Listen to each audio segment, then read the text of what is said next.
Oh, it's time. It's time to get into the week 2 preview of the NFL, followed by we'll be doing all of our best bets. We'll recap our best bets at the end of this segment so that you guys know exactly where our leans are or our best bets are. And let's break these down. Let's start out with the Falcons and the Vikings here in this first game. And Falcons on the road in Minnesota. The total is 44.5. Actually, it's 44.5 currently as it sits right now. Let me make sure none of the other lines have changed. The 3.5 spread in favor of the Minnesota Vikings. This line has moved a lot, by the way. This opened up at, I think, 5.5, dropped to 4.5, and then now it's 3.5. So it's been moving quite a bit one direction. And so now we're sitting at 3.5 in favor of the Minnesota Vikings as the favorite. The minus 186 is the money line for the Minnesota Vikings to win the game straight up. The Falcons plus 156, and 44.5 is the total in this one. Scotty, what are your thoughts on the Falcons and the Vikings? Yeah, starting with ActionLab. ATL. Atlanta, I thought, played pretty solid in week 1. Big, divisional matchup at home against Tampa that could have gone either way. Obviously, they missed a game-tying field goal. Buku. I mean, stop running directly behind the football when you kick the football. Figure it out, man. Or cut him. By the way, speaking of kickers that miss field goals, true story, Chris. I got an email yesterday morning that our jersey was being delivered that day to Piglet. It was being delivered yesterday, and later, so I sent her a message. I saw this. Hey, I got an email. Your jersey's coming today. She's like, cool, man. And then later in the day, Moody got cut by the 49ers. On the same day, her 49ers Moody jersey comes.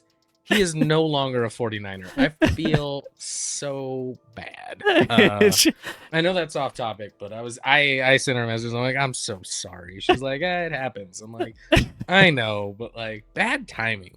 Too soon. I mean, hope it's a nice jersey though. Yeah, she got it, and she got to enjoy it for less than.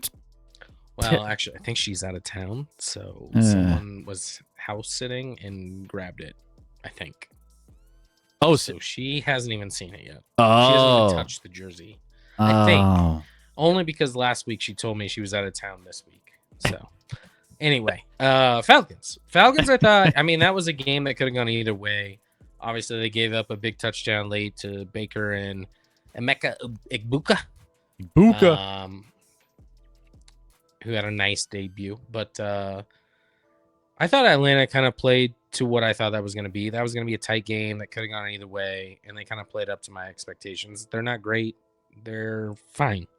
Vikings for 3 quarters on Monday night looked like a dumpster fire. They did. And then all of a sudden the fourth quarter came, and credit to J.J. McCarthy and credit to the team. They woke up, got back in the game, and then all of a sudden took handle of the game and got a dub. So I think this game's going to be close. I think what Minnesota team are we going to see? Are we going to see the 3-quarter team, or are we going to see the 4th quarter team? I think the reality is maybe somewhere in the middle, but I think Atlanta is a pretty solid team. I think Minnesota and J.J. McCarthy are still trying to figure things out a little bit.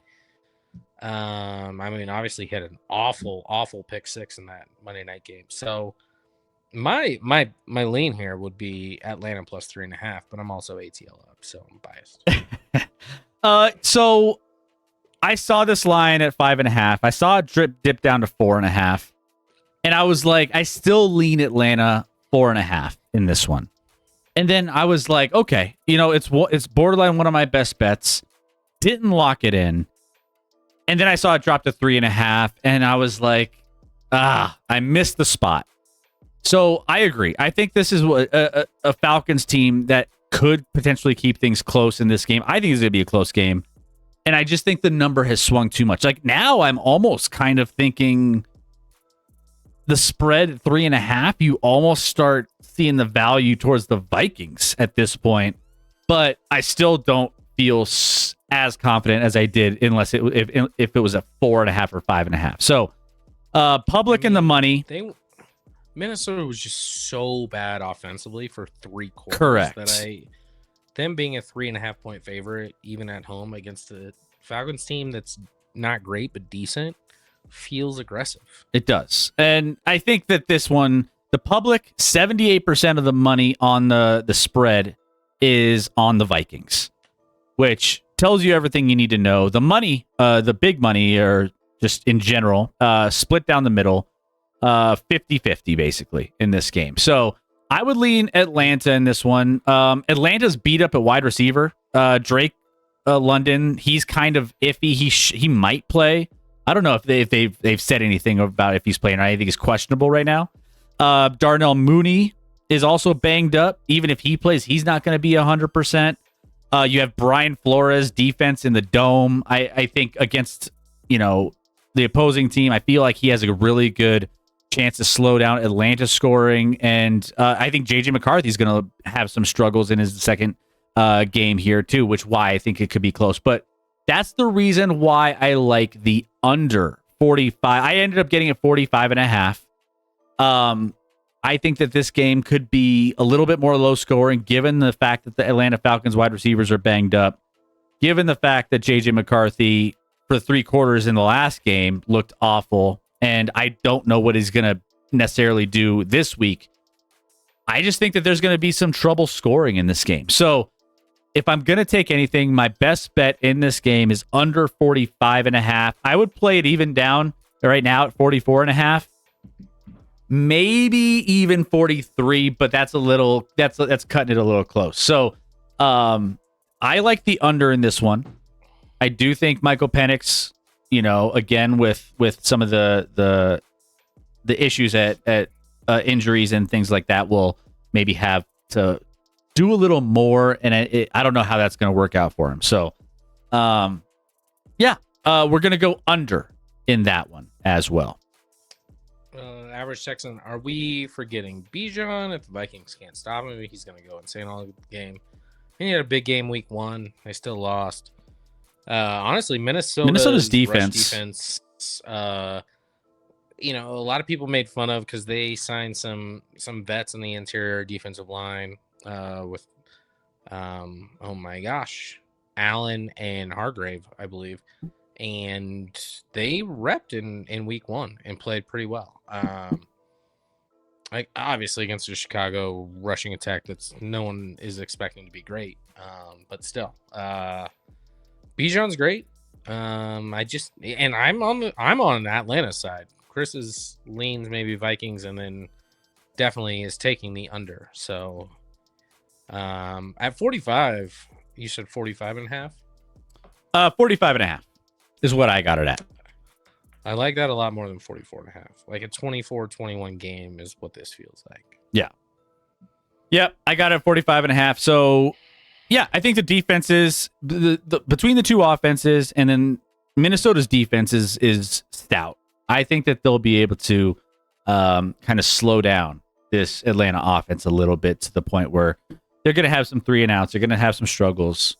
And there's going to be a lot of running the football in this game. Bijan, like you said, is going to run the football. They're going to try to get the ground game going. That's going to slow down the game a little bit too. Who's the better QB in this game, you think?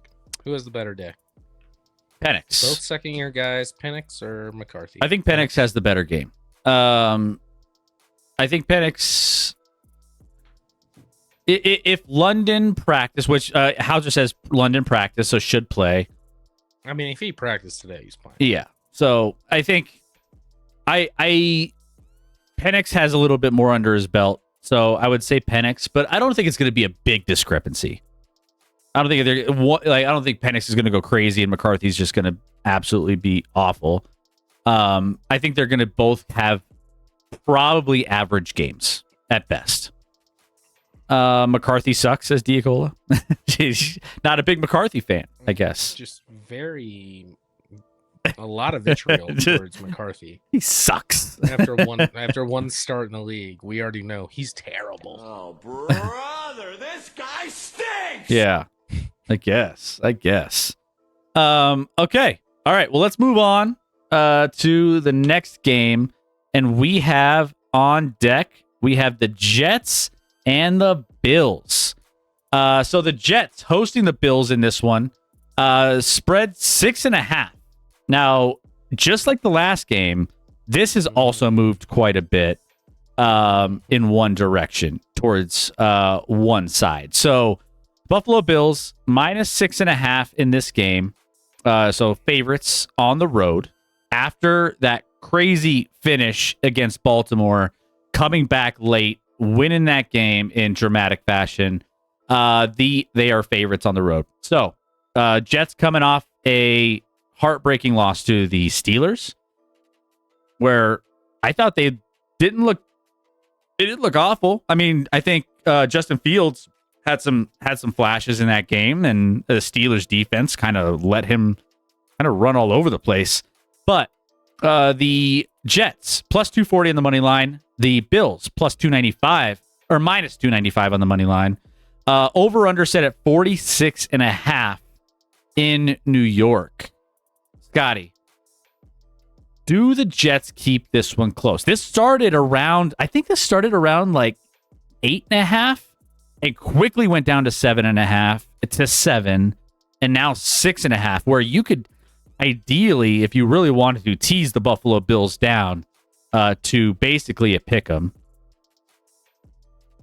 But something about this Jets defense and the fact that Justin Fields can run around and keep things keep the Bills defense on its toes. A Bills defense that gave up quite a bit of points to it's kind of a similar offense where the running quarterback, the running back, the way they're I won't put them on the Ravens, level, but similar in style. Do the Jets keep this one close? I think they could. But I have a little bit of an unpredictable factor in this one. Like, I don't know after 1 week if I actually believe in Justin Fields. He played pretty well last week against the Steelers defense that's supposed to be good, but also pretty old. So, like, we got to figure out if the Steelers defense has just reached that age where they're not good anymore, and they signed like 2 aging corners, or traded and signed. But credit to Justin Fields. He looked good in week 1. Breece Hall looked good in week 1. There were a lot of question marks about him and Braylon Allen at running back and who would get more carries. Breece Hall looked way better, way more effective than Braylon Allen. And should get touches moving forward. Bills wise, I mean, Bills are a flawed roster. That defense is not very good. No. The addition of Bosa didn't look good in week 1. I don't know if Bosa is going to be the factor they were hoping to be. He just looks slow and run down a little bit. Obviously, he got burnt on a couple of, read options where Lamar kept the ball and he found himself where he thought he was in position, but then Lamar just cooked him to the outside. That could happen again against Justin Fields. The Bills definitely should win this game. I mean, the Jets do what they do and they lose in heartbreaking fashion or whatever it is. And the Jets defense, the Vonda Jets defense that you just talked about, gave up 4 touchdown passes to Aaron Rodgers. So, I mean, Josh Allen should have a field day against this defense if they play like they did in week 1.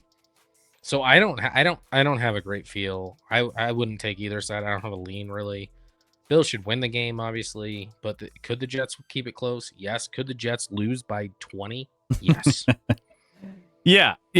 I'm erring on the side of the Jets are going to keep this close in the sense that I to your point, the Bills defense is flawed. And Justin Fields has proven, at least against, a Pittsburgh defense that was supposed to be one of the top in the NFL.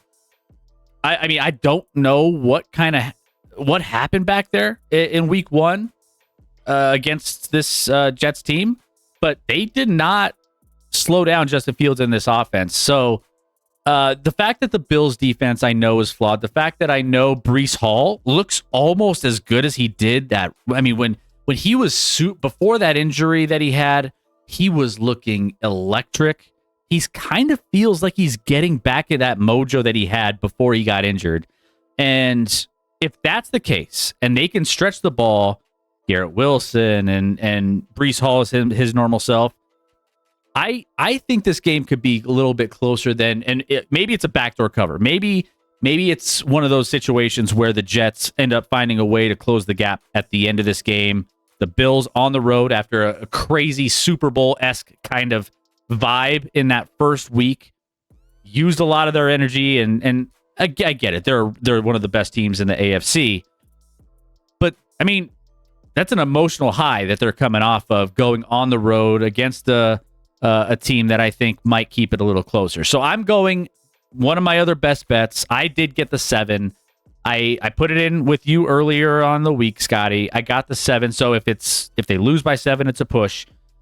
The Jets plus 7 in this game is one of my best bets of the week. So there we go. We got some in the chat. Let's see. Black Market. Who are the 2 best survivor picks for week 2? So I know a lot of people are kind of going with some of the easier picks, i.e. the Baltimore Ravens and the Buffalo Bills. Those are kind of no-brainers.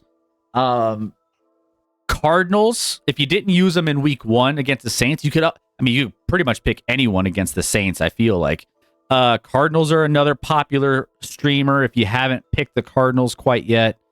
I feel like a lot of people Lions and Packers are also a couple other teams that I've seen some people get some love. Lions don't want to go 0-2. Packers against the Commanders? I wouldn't love. I think the Packers should win that game. I wouldn't. That should be. I don't know why you'd pick the Packers against the Commanders. It's probably not as juicy of a matchup as some of the ones that I mentioned already. But I know that I'm looking at some stats here. Survivor picks according to CBS Sportsline. Packers are 70. Let's see. A lot of people jumping on the Pack. A lot of population jumping on the Packers as well. So I wouldn't jump on it in this spot. I don't understand that at all. I wouldn't jump on it in this spot. Not me personally. But I mean, Cardinals at home against the Carolina Panthers feels like. I mean, feels good. Feels good. So San Fran, yeah, that's who's playing the Saints this week is the 49ers. But the issue with that is they're banged up. Purdy's out and out likely a couple weeks at least. Any thoughts on Denver versus Indy? We're gonna get to that game. We'll get to it. Indy by a million. What's up, Skilla? Yeah. Purdy is a long shot. No, he's not playing. By the way, that San Francisco, I don't know if we're talking about that game today, but San Francisco 3-point favorites on the road against New Orleans. New Orleans defense got some pressure. They played those veterans on defense played okay in week 1. I would say they played better than expected. But the problem is the Saints offense. That's the problem. So that's where I would be kind of a little hesitant against. Normally, I'd be like anybody who's playing the Saints, but might not want to go that route this week against a San Francisco team that's banged up. So take that with what you will. Joe, what's up? I stay away from Bills and Ravens in case of a letdown. Yeah, it's Bills. The Bills should win. They are the better team. Again, to my point, I think the Jets will keep it closer than it's a division game. The Jets are home. They lost week 1. They don't want to go 0-2. Buffalo Bills coming off a high emotional win. Bills should be safe, but I think you're going to sweat that one a little bit more than you would like the Ravens. The Ravens are 11.5-point favorites against Cleveland. Minus 750 on the money line. I mean, it's a sure bet, but the Ravens are going to win a lot of games. You want to save the Ravens for another week, probably. You want to probably prioritize some games that might be more fitting for this week. I mean, who knows how many games the Cardinals are going to win in the grand scheme of things. They're going to be in a lot of close ones. Might as well take the Cardinals against the Panthers at home, knowing that they are the better team. So that was kind of my advice on that. They did struggle a lot in that game, JT, but I think, those veterans on the Saints defense played out of their minds. I don't know if the Carolina Panthers have that kind of it's a whole different level there. I think the Carolina Panthers are one of the worst rosters in the NFL. So Rams, Cards, Ravens, Cards, I'm thinking. Yeah. I mean, Cardinals, there's a safe one. If you wanted to take the Ravens just to play it safe, you could. I mean, that's fine. I would probably try to save them for later, but that's just me. I try to overthink things, though. I try to be more strategic with mine, but I get it. I think Lions at home could be a decent option as well. The Bears, they kind of looked like a mess. And the Lions, I don't anticipate staying where they're at after that first game. They have a lot to work on. I think the Lions at home do have a good chance too. So that's an interesting one.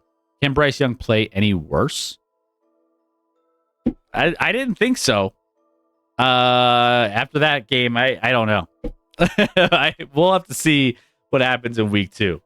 So that's the thing, that Bryce Young, after coming off the high of last year, everyone's kind of high on him. To play that way in the opening game, it was little surprising. I thought he was going to carry that over, and didn't look great. All right, Broncos and Colts. We'll set the stage here for Broncos Colts while Scotty's on his way back from taking care of business over at his house. All right, so Broncos Colts. Let me pull up the latest odds, because right now this line has moved a little bit from when it opened up at. Let me find this game. So we have on our graphic here Denver -1.5 and the total at 43.5. Those numbers have changed a little bit. And then also Denver -130 and Indy +110. Currently, the line is sitting at Denver Broncos -2.5 in this game. So 2.5 point favorites on the road in Indy, -124 in the money line, and the over-under is now 42.5, which indicates to me that this swung a little too far. A lot of money probably came in on the Colts initially, which got this down to 1.5, and then all of a sudden, people started hammering Denver at -2.5. That's kind of how this tail of the tape is looking so far when it comes to the betting. Let's look at the money coming in on this game, because that'll also tell you a little bit as well in where people are at. Public, 63% of the public and 80% of the money are on Broncos -1.5. So that's actually pretty interesting too. Either way, I do like Denver in this game. I think that they're going to win this game. Broncos offense they didn't look good in week 1 against the Titans defense. Now, Denver defense on the other side looks as good, if not better. The big concern I had about Denver's defense coming into the season was it was going to be overhyped. They're overhyping all of the additions that they added on in the secondary, all of the players they brought back, and it was just one of those things where you get overhyped and you get less than what you expect. So I think Indy's offense took a step back last week against the Broncos. Will take a step back against the Broncos this week. But the biggest question I had, more so than the Denver Broncos offense, was going into week 1, is the Denver Broncos defense going to look as good as advertised? Because obviously everyone was hyped. It's like you see a movie, when everyone talks up a movie and they're like, this is the best movie, you have to go see it, and you see it and it's like, yeah, it was good. That's what I was feeling about this defense. Well, again, they played against a Tennessee offense with a rookie quarterback on the road in Denver at altitude. I get it. But that still doesn't change the fact that they just absolutely dominated that game from a defensive standpoint, and they have all the tools they need to slow down opposing offenses. Now, that being said, the offense does need to take a step up. This line started at minus 3.5 on the look ahead, and then the Colts won big, and then that changed everything. Daniel Jones will have a tougher defense to look forward to than he did against a dysfunctional and just awful Miami defense. It's going to be like night and day. I think Denver's offensive line will play better. I expect Bo Nix and company to do a little more. I think the thing that really perplexed me was the running game didn't get going until later in that game. I think they threw the ball 22 times to 9 rushes in the first half of that game, which was kind of, given the fact that they, try to emphasize running the football with Sean Payton and that style of offense. They didn't run the ball until the end of the game and then found some success. I think that will help in this game if they can establish that early. So I do think the Broncos will win this game. I'm not messing around with the point spread by any means. If I did have a lean, and Scotty, this is 2.5 now, 2.5 point spread in FanDuel Sportsbook. So has shifted a little bit back to Denver being a 2.5 point favorite. But do I think the Broncos have enough to get a win in week 2 against this Colts team? I do. So I will pick the Broncos to win, but no best bet in this one. I think the Denver Broncos defense keeps this in. I think the offense improves. I just want to make sure I heard this correctly. You were like, I want to make sure I see that this vaunted Denver defense from last year is still really good this year. And you use the evidence from the worst team in football last year, starting a rookie quarterback, as the evidence that, yeah, it's there. It's it. That's all we need. I'm convinced. I think the Denver defense is going to be good. Don't get me wrong. Yeah. But using week 1 is like insane. Insane. Well, here's the thing. I mean, there's a lot of teams out there that bleed a lot of yards to bad offenses. The worst team in the NFL defensively last week. How many points did the Titans score against them? It's not more than double what you gave up. It's not more than 24. Against the worst defense in the NFL. I mean, even bad offenses can put up more than 130 plus yards in a game. Even bad offenses will not have -2 net yards in a half. Like even good defenses give up more than that, right? To bad offenses. Like that's like I would just say let's daddy chill. Daddy chill. The defense is going to be good. Daddy but chill. Just I would chill on like using last week as a reference point almost at all moving forward for the Broncos defensively. I'd be more concerned about offensively because, again, you played the worst team in football last year that doesn't have a good defense, and you couldn't do anything offensively. Now, that being said, I expect the Broncos throughout the season, Bo will get a little more comfortable. Bo, by the way, Bo was like a little weirdly fiery. I don't know if it was the booing he was getting from the crowd that made him that way, but like calling out his players and yelling at his players a little bit at times. It was a different when you're vibe. in your second year, like game 1 of your second year, again, daddy chill. Daddy, chill. But yeah, obviously the defense looked good. I think we all knew the defense was going to look good against the Titans in week 1. And I don't know. I mean, before the season, we thought the Colts were going to be a bye week as well. Now the Colts look obviously better than we thought in week 1. This is a Colts team that should have beat Denver with Anthony Richardson last year. They were gonna take control of that game, and then Jonathan Taylor on a 60-yard run dropped the ball before the end zone, and it changed everything in the game. And then Denver came back and won. Now, I'm not saying Denver on paper should be the better team and should win this game. They certainly didn't play better in week 1. Indy played better in week 1 than Denver. Oh yeah. So if you're gonna put if you're gonna put Denver against a bad team, you got to put Indy against the bad team. Miami went 8-9 last year. I don't remember Tennessee doing that. But that was with Tua missing half the season. But that's last year. Miami this season. You're going off of week 1. Their only opponent was the Colts. We don't know for sure that Miami's bad. Well, we don't think Miami might be bad, but we don't know for sure. I mean, that dysfunctional. We know for sure Tennessee is going to be terrible this year. We know that for sure.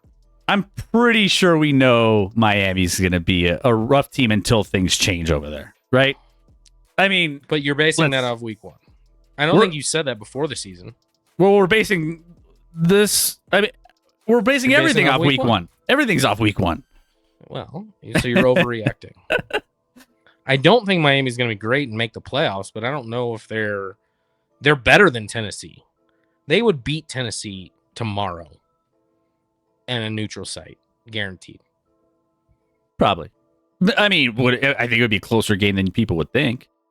It might be close, but Miami would win that football game. Medic. So, yeah, go ahead. Hey, guys. Sorry to be late. Have fantasy question about the 49ers. Not sure if you guys have covered that or not. We talked a little bit about the 49ers. We'll let Scott finish his thought, and we'll talk about the 49ers here in a sec. No, I already forgot my thought, so let's go. Well, first of all, how about your thoughts on this game? So generally, you think the Broncos are a better team, but this is going to be, you wouldn't be shocked if they lost this game.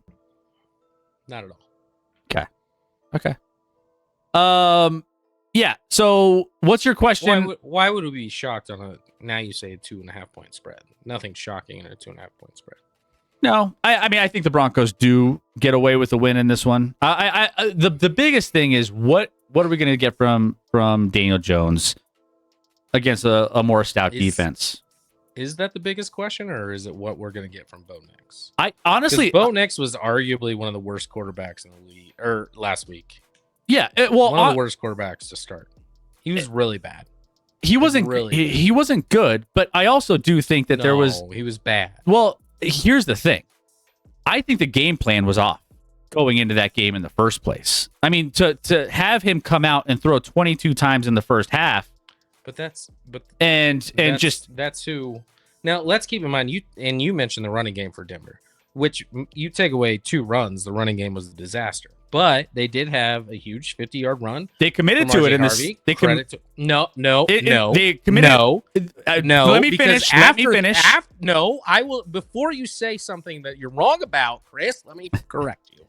They had one drive in the second half where they had the 50-yarder to RJ Harvey, and then they had the 20-yard run by Dobbins for the touchdown. They continued to run the ball after that, and it was garbage again. So no, it wasn't about committing. It was one drive. They had 2 huge runs. Beyond that, it was bad. Even after that, it was bad. But they wasn't committing. But if they were committing to the run because the other team couldn't score. But then if you commit to it, if you're actually gonna get some yardage and actually give it a go, then you're gonna actually put together some. But the reason they were able to commit to it because they knew the other team couldn't score because the other team's offense was garbage. Well, because the defense was good enough to stop them. Yeah. A garbage offense. So, a good defense versus a garbage offense. Yes. So I would argue that then you can run the ball. So I would argue that if you're able to establish more of a run, which I think is what they're going to try to do in the early parts of this game, you're not going to see a lot of Bo Nix slinging it around as frequently as he did in week one. It'll be the same point total then.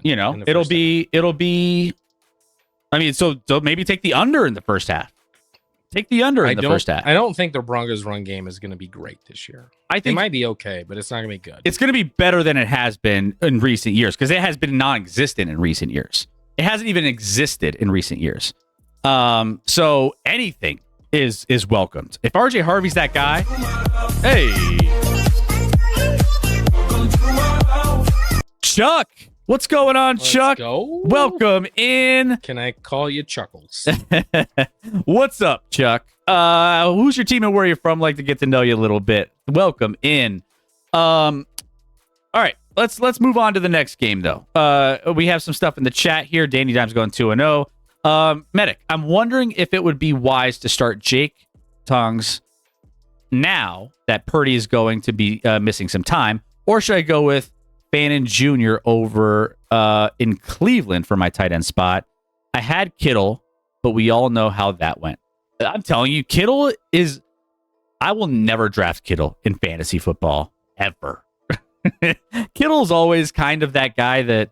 He's like my Kyle Pitts. Every time I draft Kittle in my fantasy league, he shits the bed or he gets hurt, and I never end up getting anything out of him. And I always take him at a decent... I try to get value, and he never shows the value. Just my little rant on Kittle. Your question, though, Medic, is yikes. I don't think we can give you good advice. Yeah. Those are two... Bruh. There's no one on the waiver wire that's better than either of those? There's got to be a good matchup on the waiver wire. I would probably take Fannin Jr., but man, that's rough. I don't even... Yikes. There's got to be somebody better. There's got to be somebody better on the waiver wire. He says no. He says not in the league I'm in. That's tough. Here's the thing. I mean, tight ends are kind of hit and miss anyway, outside of like the top 2 or 3 guys. Then it's kind of you're just getting everything kind of averages out across the league, like 6 points here, 7 points there. Maybe you get a couple double digit tight ends, but I mean, yeah, that's tough. You either way, regardless of who you have, they're not going to be putting up enough there to where you're relying on your other dudes on your roster to really make up for that. 8 bench spots, 2 IR spots, plus the regular spots with 14 team league. Okay. Chuck, all depends on the way Mac Jones and Tongues work out, right? Yeah, but it's still not a great situation to be in. It's still kind of rough. I don't know. Does everyone carry 3 tight ends on their team? How many teams are in this league? I'm so confused.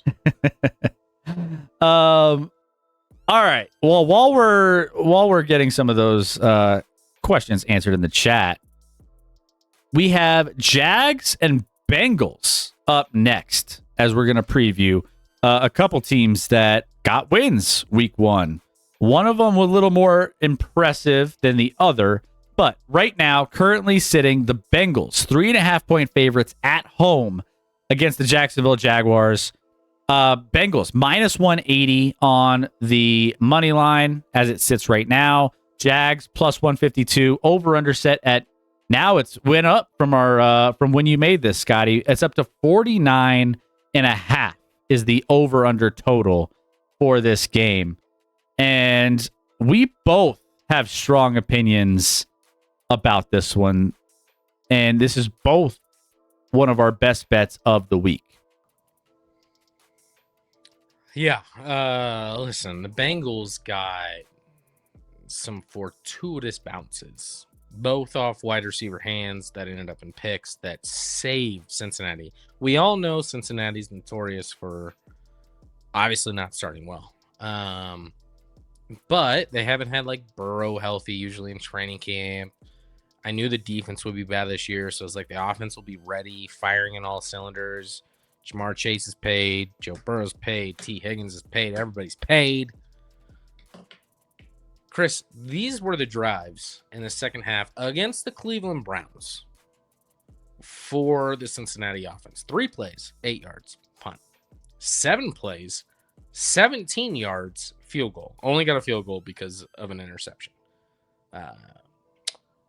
3 plays, 1 yard. 3 plays, negative 18 yards.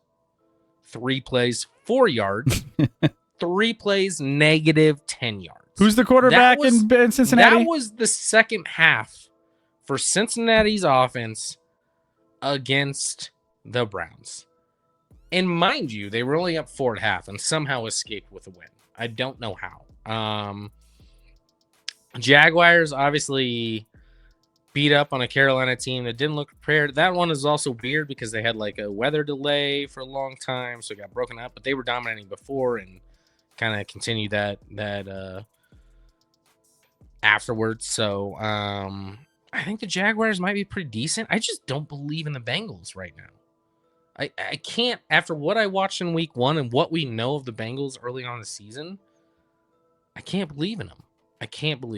I mean, Cleveland might have a bottom 5 offense, should have a bottom. I mean, Joe Flacco and who? And Joe Flacco's, by the way, 90 years old. Like, the Cleveland offense is bad. Yeah. And they were moving the ball, and without some turnovers and a missed field goal, would have won that game. So this is somewhat about Jacksonville and how I think they might be better than people expect this year, but a lot of it is just Cincy looking so bad again in week 1, and they don't learn their lesson, and I think they're going to fall flat here. I don't think it should be more than 3, honestly. Yeah. I am on Jags plus 3.5 all the way. All the way in this game. Bengals, by the way, when we talked about this, Bengals, what was their superpower coming into the season? What were we talking about? I believe their offense. Their offense was their superpower because we knew the defense was going to be awful. So if their defense is going to be awful, they're going to have to outrace teams, and they're just going to have to outscore teams. The Bengals ranked 31st out of 32 teams in week 1 in yards per play, and yet they were favored by more than a field goal in this game. How does that make sense? Against the team that ran the ball 200 yards last week. Like, I just don't, the math doesn't seem to math. Chris, I just did the math, but speaking of math, on the Bengals total yards in the second half, and I think, and I might be mistaken, it was 2. They had 2 yards of offense in the second half. They had the Browns. They had 4 more yards than the Tennessee Titans did in the second half of that game. Like, that's how bad the Bengals have been, or in that they were week 1. We say they start out slow in week 1. Is this year any different? They're still starting out slow. Incredibly lucky. And listen, I think the back half of this year, the Bengals will be good, but like they can't figure it out early on. They can't. Yeah. Bengals look ahead from the summer was -6.5 for this game. Clearly, there's been an adjustment. I think honestly, getting off the 0-1 kind of slow start to the season, which they barely did in week 1, I feel like they're going to have kind of that exhale, right? Finally got that week 1 win. Just in time to get a week 2 loss to the and maybe they do win. Maybe it's close. But there's a potential for the Jags to win this outright. I do prefer plus 3.5 in this game. I just think that there's something wrong with a team that you're paying all these guys on offense. Joe Burrow's supposed to be one of the best quarterbacks in the AFC. I get it. There's week 1 issues with a lot of teams in a lot of different ways, but Cincinnati cannot figure out early season situations in these games. So rep for us, Jags. Let's go. Captain Urban taking more notes. I won't forget. He's logging all the notes. I mean, my notes were actual real live stats. What would you like to hear otherwise? You can just find those. You don't have to log those. You can find them online. Captain, be honest. How did the offense look in that week 1? Like, I mean, it wasn't ideal, right? Captain, you know damn well. Everyone's like, well, we got to win. And I'm like, fine. But, like, you know damn well they didn't play good football. At all. And were incredibly, they were way more lucky than Denver. Denver was still the better team, even though their offense didn't play well against Tennessee. But they were the better team that game. Cleveland was the better team against the Bengals. Cleveland was the better side. And they lost due to some fluky turnovers and a missed field goal. Yeah. Yeah. I don't know. Cincinnati is just, they'll ramp up. Don't worry, Captain. I still have them as a playoff team. I still have them as a wild card team. But sure, they're winning game that they might not normally win in the beginning of the season, so that's fine. Still, it's still the same MO though. Starting slow to start the season. All right, so both of us best bet Jags. Plus total yards in that game were Cleveland 327, Cincinnati 141. It was a dominating performance by Cleveland. Yeah, and they lost. So we'll see what ends up happening against the Jags. Trevor Lawrence bringing Jacksonville up to Cincinnati. What airport are they going to fly in? I forget. Well, Kentucky. Oh, it's in Kentucky, right? That makes sense. That makes sense. When you go to Cincinnati, you got to fly to Kentucky. just throwing that out there. Real Imaginary. Bengals money line all the way. Yeah, I mean, it wouldn't shock me if the Bengals won this game. Real Imaginary, who's your team and where are you from? Like to get to know you a little bit better. Welcome into the Action Lab. Appreciate you being here. Guys, in case you missed it, we are live every Sunday as well for Sunday Night Football. We are doing a live watch along for this weekend's game. If you guys are fans of the teams that are playing, we want to make sure we get you in as our fans to join us on the show. We can get you all situated and get you all the things you need to get and join us on the show. So we'd love to have you for Sunday Night Football. That will be Falcons and Vikings. We actually have a couple Falcons and Vikings fans. So make sure you guys hit us up in the Discord so we can get you all taken care of. Somebody said in the chat earlier, but I don't even remember. Black Market is a Minnesota fan, and somebody in the chat said they would do it. Hauser. I think it was Hauser. Let's see. San Francisco Bay Area 49ers. My quarterback is Purdy. It's my quarterback. Banged up, and my boy Kittle is hurt, but also is most of the 49ers hurt so often. I feel like 3 of the last 4 years, minus the Super Bowl run, they get hurt so much. And then Christian McCaffrey coming in, it just adds that issue before. I know. But yeah. He's got to get those Achilles tendon steroid shots. Those Kittle. When you look at Kittle, you're like, you would assume that guy would never get hurt. I mean, he's just a specimen of a human being, right? He's built like a tank. You would think he's more durable. Strength and I was just about to say something about the strength and conditioning. You gotta clean some house over there or something. If it's been the same team for the last, you gotta get them out. Get out. Yeah. So all right, let's move on to the next game here, and it's your boys, Eagles and the Chiefs. This game kind of settled in early on in the week. 1.5 point spread here for the Kansas City Chiefs being home dogs against the Philadelphia Eagles here. The current line's minus 110 for the Eagles to win the game, minus 106 for the Chiefs. So, they're saying this is going to be a close one. It's going to be basically close to a pick 'em. But under over total is 46.5 now. So, which is, been pretty consistent as well. Chiefs coming off a tough loss in Brazil, getting back to the States, and then you have the Philadelphia Eagles come into town who had that game against the Dallas Cowboys. Jalen Carter will not serve a suspension for what he did in that game. He will be back in this game in Philadelphia's defensive line. So, Scotty, your boys banged up offensively. You have some issues with the wide receivers. You still have Patrick Mahomes. You still have Andy Reid at the helm, in the two most important spots on the field. But that being said, Eagles have a complete roster, a little more healthy. What are you thinking about this game? They're a lot more healthy. Although weirdly, Dallas Goedert came down with an injury today and is questionable now. But he did lead the Eagles in receptions in Week 1 with 6. First, the Jalen Carter thing. We've never seen that before in the NFL.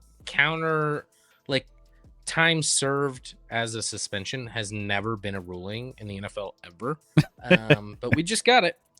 Here's my issue with it. If he spit on Dak in the first quarter, let's say at the end of the first quarter, guess what? He's ejected of that game and he's going to be suspended for the next game.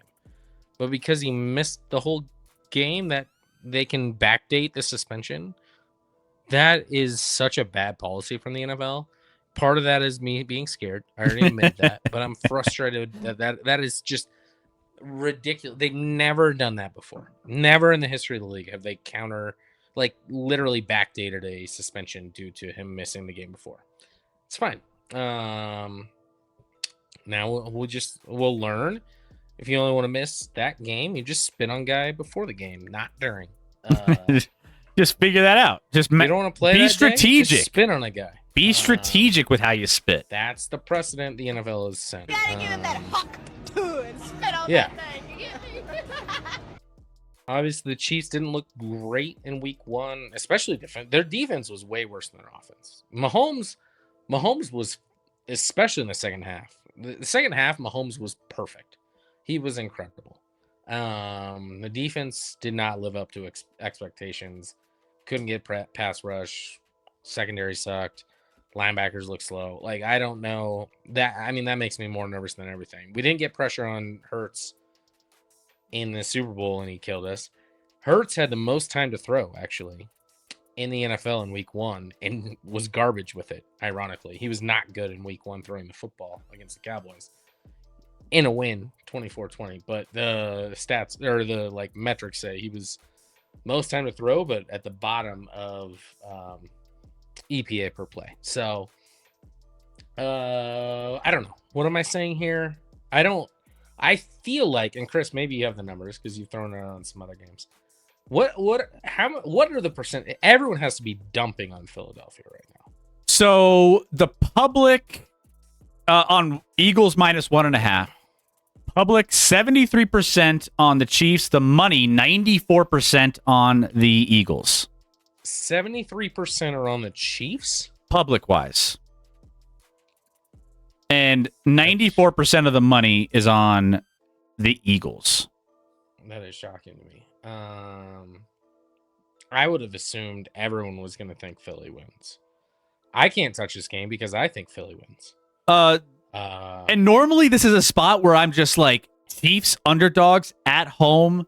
I mean, it's a teaser candidate if you want to. I mean, I know teasers are a little bit harder to do this season with the changes in a lot of the betting markets. But, I mean, this would be a no-brainer teaser for me if I had that in my if I wanted to throw a couple things out there from a teaser standpoint. And normally I'd be like, Chiefs at home normally feels good. But I'm kind of on the side of Philly money line. I don't know. Chiefs at home are always dangerous, but I'm looking at a site that says bet percentage is 65% on Philly and 83% of the money is on Philly. I don't know what site you're looking at, but I would be shocked if whatever you're looking at is right, because no one's betting on the Chiefs after Week 1 and after they got smoked by the Eagles in the Super Bowl. I mean, this is sports lines metrics of what they have. As far as like money line, it's all Eagles. If you're going straight money line, I'm not going money line. I'm going bet percentage is 2/3 on Eagles. Money percentage on the site I'm on, which is sportsbettingdime.com, is 83% of the money is on the Eagles. yeah, maybe there's some. I'd have to look at a couple others just to cross reference, but rage quit. By the way, what happens when the Redskins decimate the Packers on Thursday? Are we allowed to say that? Are we now? You're trying to get us canceled here? Rage quit. We just got canceled. Yeah, we just got canceled here with our moderator's gone, and you're just gonna drop Redskins in the chat. I mean, anyway, so back to this game. So you think that the Philadelphia Eagles should win this game? Should absolutely win this game. They have a way better roster. The biggest mismatch is at quarterback. That's the biggest advantage the Chiefs have. That's the biggest advantage the Chiefs have is at quarterback. Everywhere else, especially with the Chiefs missing 3 of their top 5 wide receivers, like including their 1 and 2, by the way. I don't know. I mean, Mahomes is going to have to pull a rabbit out of his hat for the Chiefs to win this game, I feel. But the only reason I can't bet on it is I feel like everyone's going to bet on the Eagles, and I feel like everyone is betting on the Eagles. But the eyeball, weird. The eyeball, yeah. The line, the fact that the Philadelphia Eagles aren't up to 2 or 2.5, I feel is kind of. They should be at 3. It's strange. They should be at 3. 5th straight season. The These Eagles two teams didn't look great in week 1. Don't get me wrong, but their roster is so much better than the Chiefs roster, especially with the injuries the Chiefs are facing. I don't know why they're not favored by more, to be honest. But I hope the Chiefs win. I hope the Chiefs win by 1 million and stomp on all their faces. I really, that would be amazing. I don't think there's no scenario where that happens, but I would like it. Real quick, I'm looking at another one here. I'm looking at Action Network. Action Network percentage of bets. So this is another betting site. They have percentage of bets. Chiefs 74%, Eagles 26%. How are these so misaligned? I mean, I mean that's two between Sportsline and Action Network, which are two different. Chris, I would be shocked if those are accurate. There's no way people are betting on the Chiefs after watching. I think the public is. The only reason I could think about that is like the Chiefs as home underdogs after a loss. Like I regardless, I think that there's still some level of people like thinking the Chiefs can't go 0-2. Like Mahomes is going to elevate this team. The defense is going to play better. That's the only reason I can think like Chiefs as a dog at home after going 0-1. Teams that go 0-1, you typically take go on week 2 because history tells you that those are more profitable over time. I don't know. I don't know. Either way, kind of strange. That's why I'm staying away from it. That's why I'm not gonna mess around with it. You'd be happy with that though. You'd be happy if the Chiefs won. I feel the Chiefs look super weak this season, says Medic. Bold prediction: Browns money line and Henry under 55 yards, no touchdowns. In that Ravens Browns game. Bold prediction. That's bold. Real imaginary. Tell me again. Who's your team? He's 49ers, I believe. Oh, that's yeah. let's talk about that. So Browns money line and an 11.5. Henry under 55. That's pretty bold. It's pretty bold. It's a spicy take. Spicy. And I think that spread got back up to 11. What is it at now? I saw it at 12.5 at some point. It came down and then shot right back up. I think we're sitting currently 11.5. So take that Browns money line. It's just under 5.5 to 1. If you like that value, I would maybe even just stick with that if you want. But that's just do it. Real imaginary. Maybe you can make some real imaginary money fly out of your wallet with that that bet. All right, let's move on. Seahawks at Steelers is our next game that we're previewing here for week 2. All right, Seattle. This spread is now 3. It went down to 2.5, back up to 3. So it's kind of been yo-yoing back and forth. Right now, Seahawks are plus 128 on the money line. Pittsburgh minus 152 on the money line.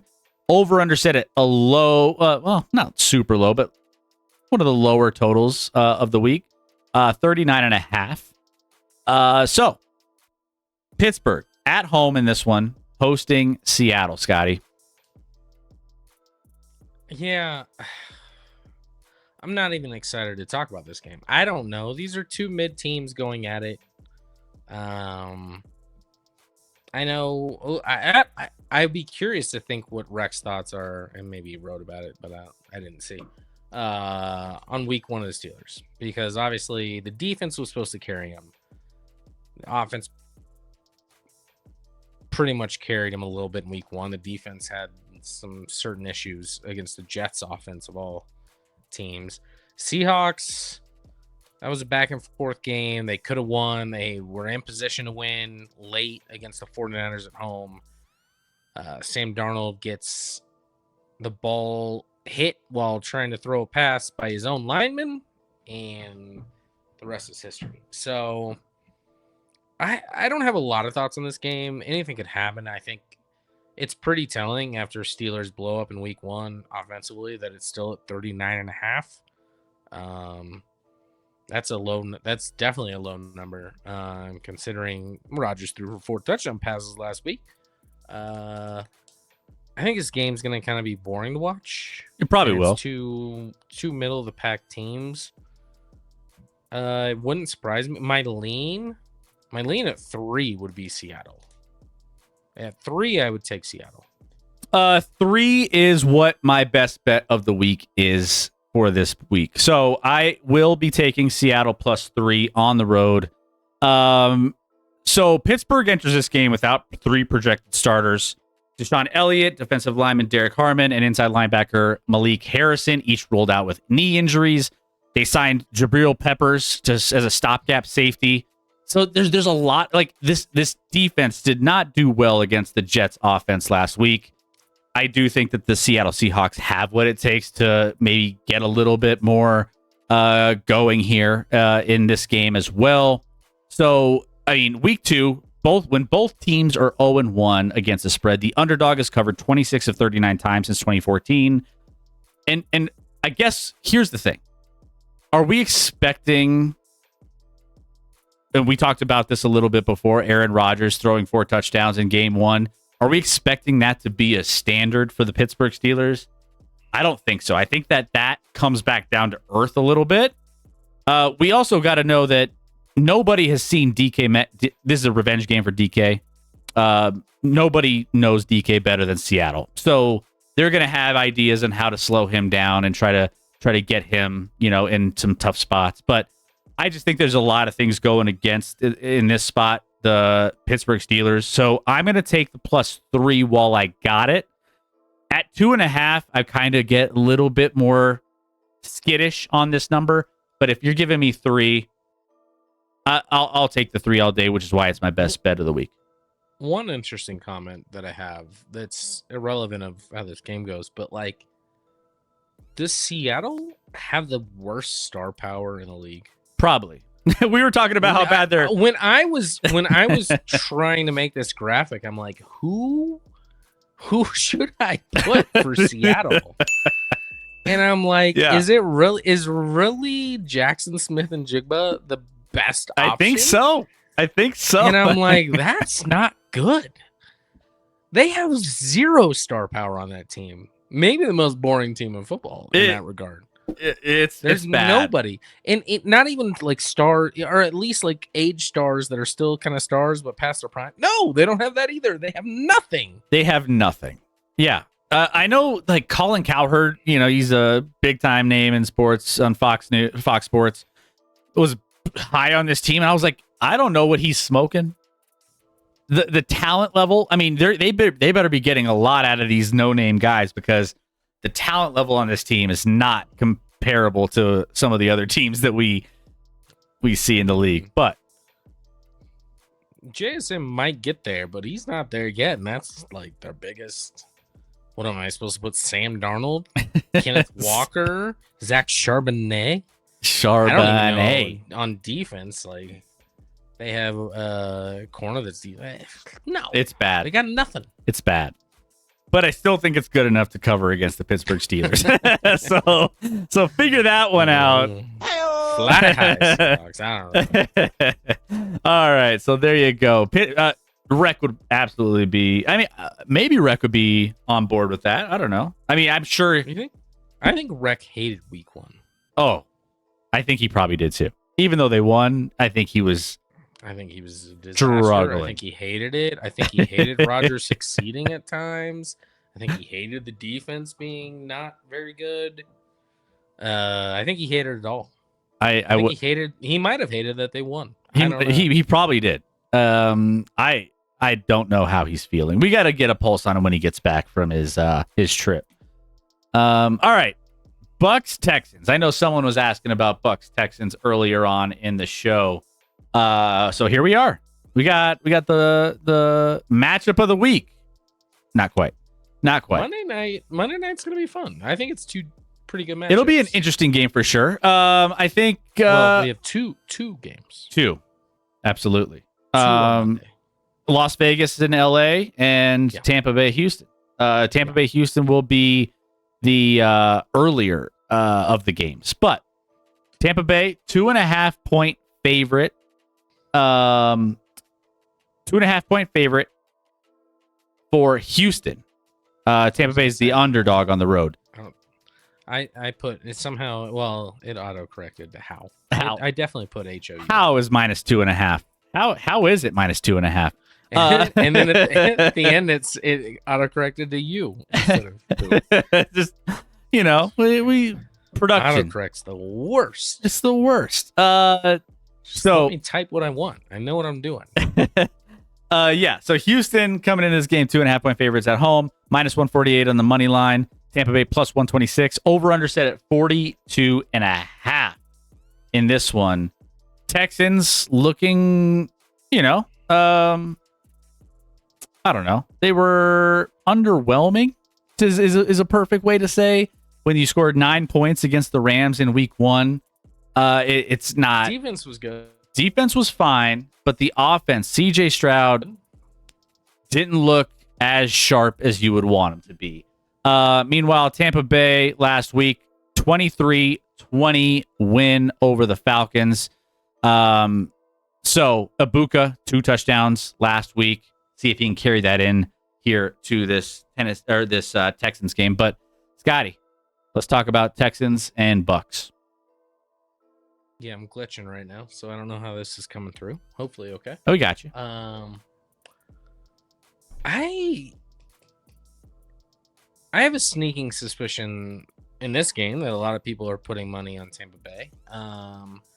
The Houston game went exactly like I thought it would. I think Houston has. I don't think people talk about how good Houston's defense is. Houston's defense is probably a top 5 defense in the league, and they kept that game close, and they had a chance to win late because of that.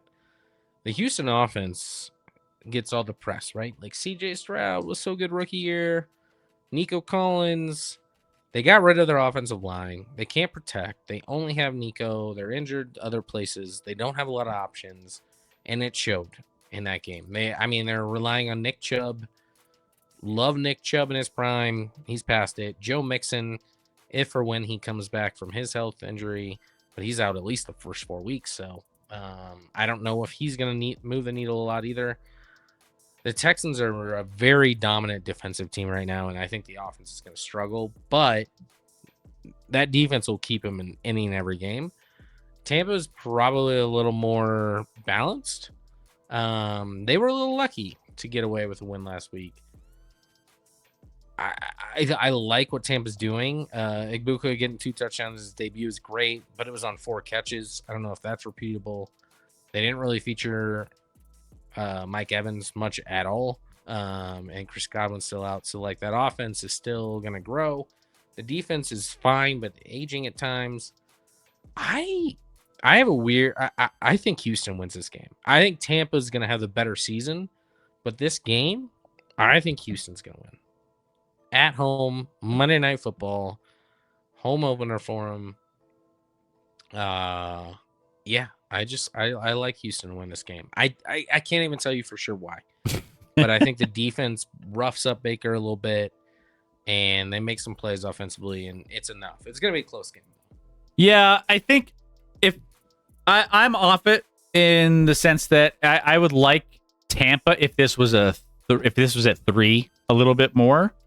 Otherwise, if you're talking about the Houston Texans here, I could see them winning with a last-second field goal. Their offense, again, struggled. The offensive line showed itself that it wasn't that great. And underwhelming is, again, the word that I come up with when it comes to their offense. So I just think, the defense is going to keep this one super close. Tampa Bay.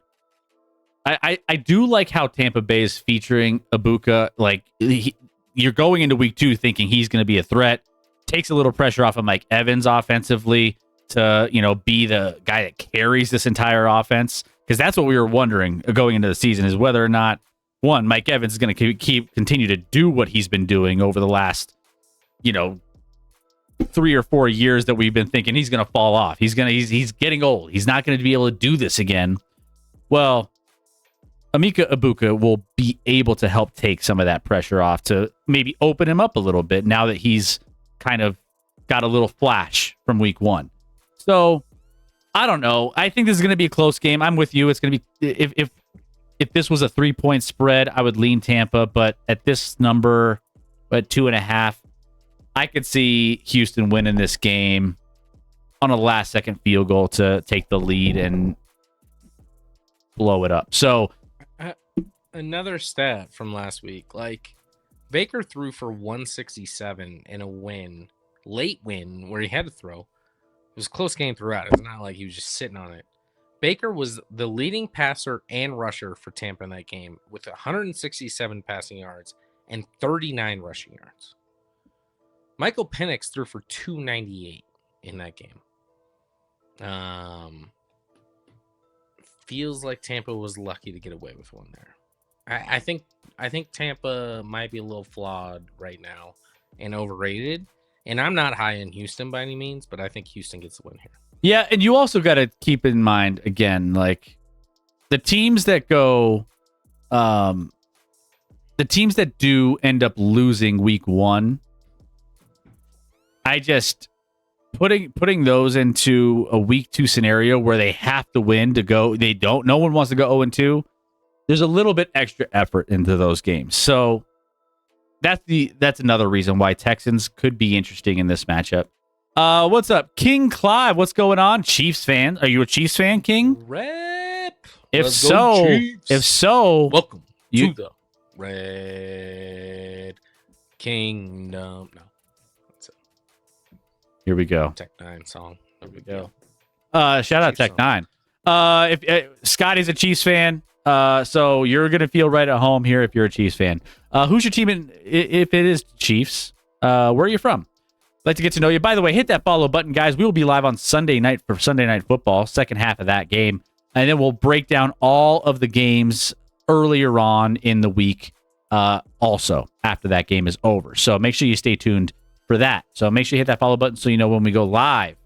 We crushed it. Bingo. We gave out 4 bingos. 4 gifted subs because we got. Sounds like the bingo board was a little soft. Chris. Maybe I went a little soft early in the season. I mean, I picked the lines that were given to me on a couple of the betting sites. So, well, the fact that both teams went over 40 points probably lends. It probably helped us. It definitely helped that both teams just blew up the scoreboard. So that, makes sense. All right, let's get to Commanders and Packers. Or, as some people in our chat like to say, Redskins and Packers. Can't do that, Chris. Yeah. Well, now you're banned. You also had 14 subs. We had a lot of subs that night. It was a great night. Sunday night was a great start to the season. Thank you all for, by the way, who were there. All right. So Commanders at Packers. Now, Packers coming off one of the more impressive wins of a lot of the other week 1 games, 27-13 win over the Lions.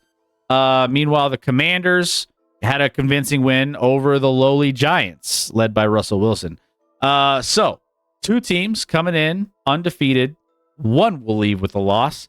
But tail of the tape here, we have the Washington Commanders as 3.5-point favorites in this game. Or no, underdogs in this game. On the road. Yep. Yeah, Packers are the favorites in this game. Minus 174 on the money line for the Packers, plus 148 for the Commanders.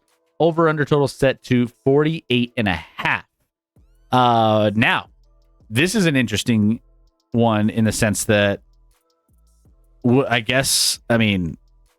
see if the Packers can look as convincing as they did week 1 against the Lions against this Commanders team led by Jaden Daniels. Scotty, do you think the Packers are the better team in this matchup? I do. Listen, I was on a plane for the early game, so I couldn't watch Red Zone. So I had 2 games on the plane. It was Steelers, Jets, and Commanders, Giants. So I got to see a good chunk of that Commanders game. I thought Jaden Daniels actually played pretty damn well. Jaden Daniels is not going to have a sophomore jinx. Jaden Daniels is going to be just fine. Jaden Daniels will be the best quarterback that comes out of the draft from last year. I will say that now, after week 1. I mean, it's not that crazy to say, but I truly believe he's leaps and bounds better than some other good quarterbacks, right? But I think he's the best of the best easily.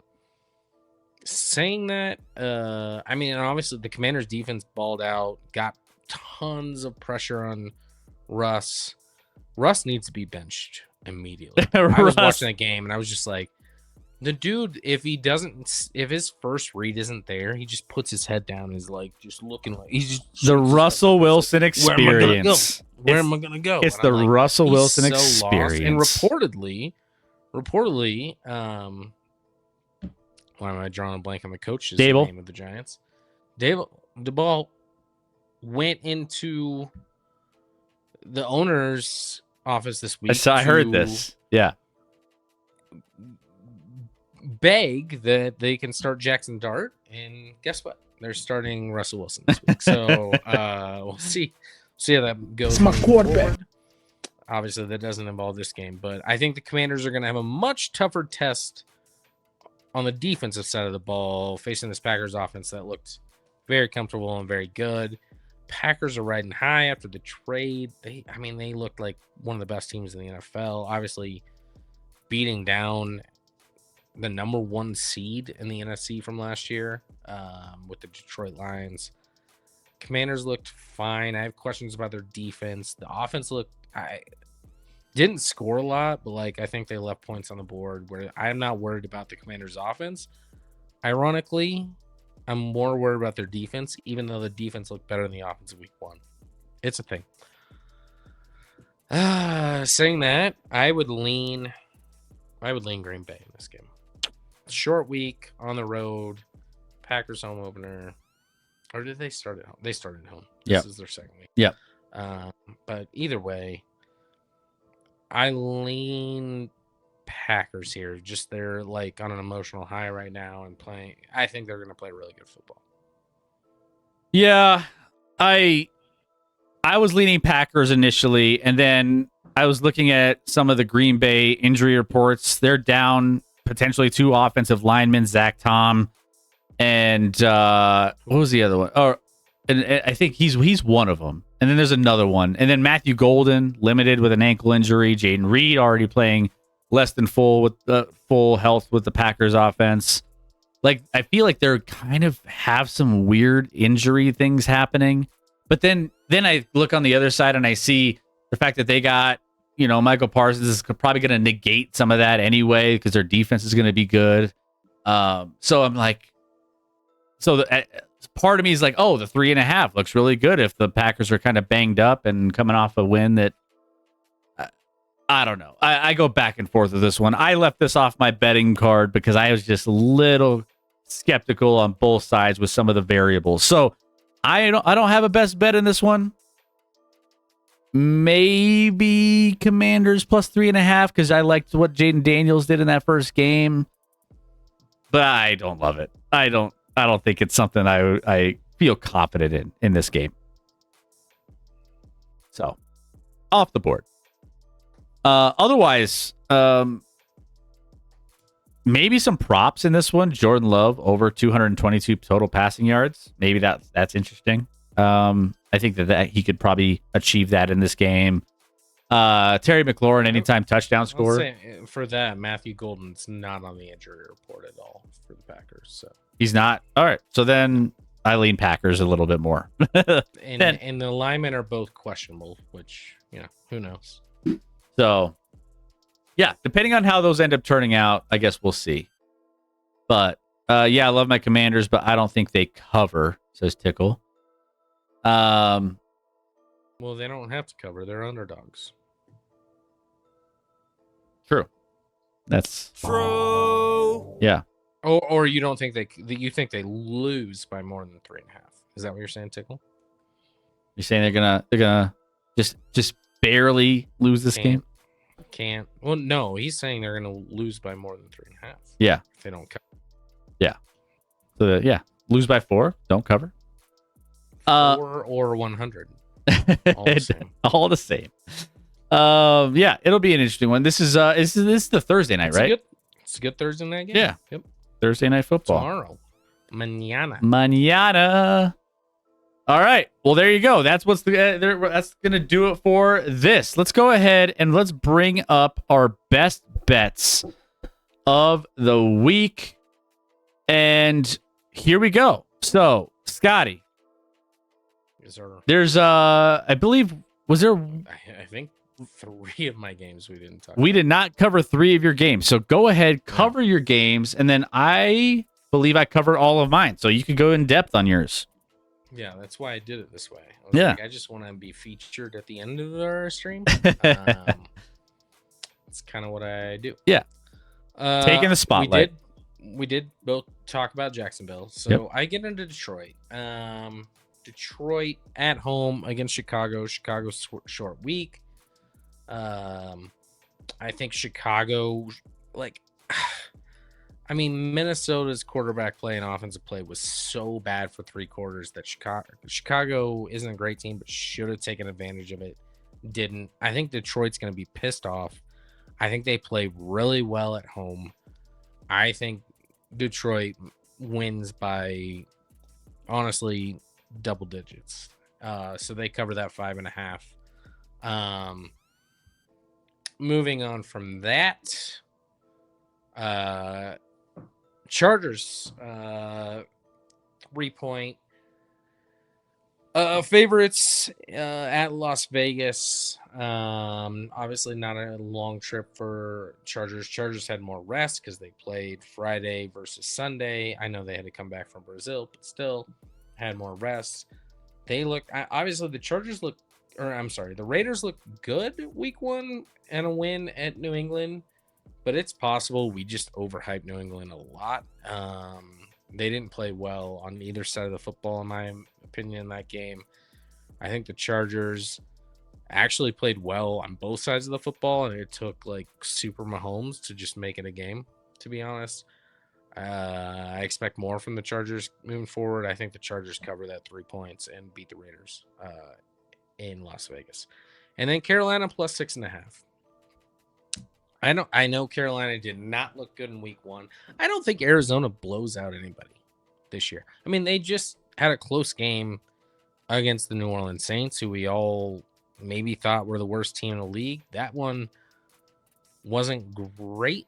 I just don't think Arizona's a great football team. I think they're actually below average. So to be 6.5 points against a Carolina team that I know looked bad week 1 in Jacksonville, but like, I still think Carolina is going to be a decent football team. They had a couple unlucky breaks in that game with drop balls and things like that.